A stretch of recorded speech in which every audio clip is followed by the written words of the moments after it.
นะอายเป็นแต่เพียงนักฮ้องต้องเศร้ามองอนาคตนั้นมืดมัวถือกระนำกล่าวขวัญว่าเป็นคนชั่วห้องเพลงขายเสียงเลี้ยงตัวเพื่อกู้ข่าวราคีลืออายมันจนจึงบ่มีหวังฟ้ากันกลางหมดทางท่านบ่เห็นดีสร้างใจดำหยุดทางฮักเฮาที่มีน้อยใจน้อยในศักดิ์ศรีชาตินี้มีแต่โศกสัน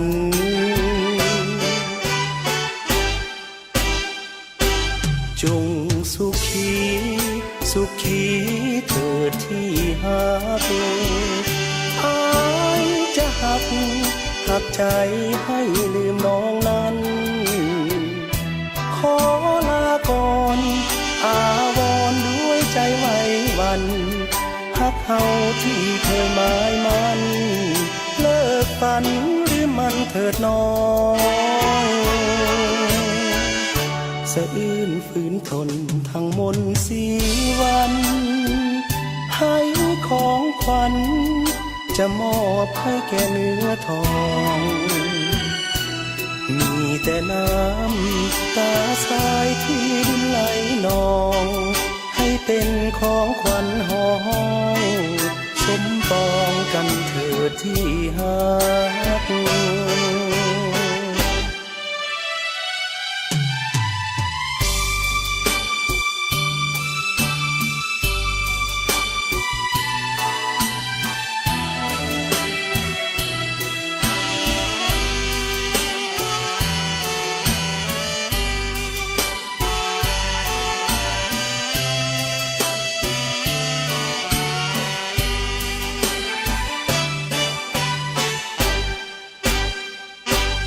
จงสุขีสุขีเถิดที่หัก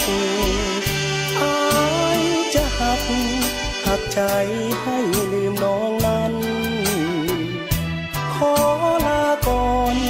อาวรด้วยใจไว้วันหักเฮาที่เคยหมายมันเลิกฝันหรือมันเถิดน้องสะอื้นฝืนทนทั้งมนต์สีวันให้ของขวัญจะมอบให้แก่เนื้อทองมีแต่น้ำตาสายที่ดินไหลนองให้เป็นของขวัญห้องสมปองกันเถิดที่หัก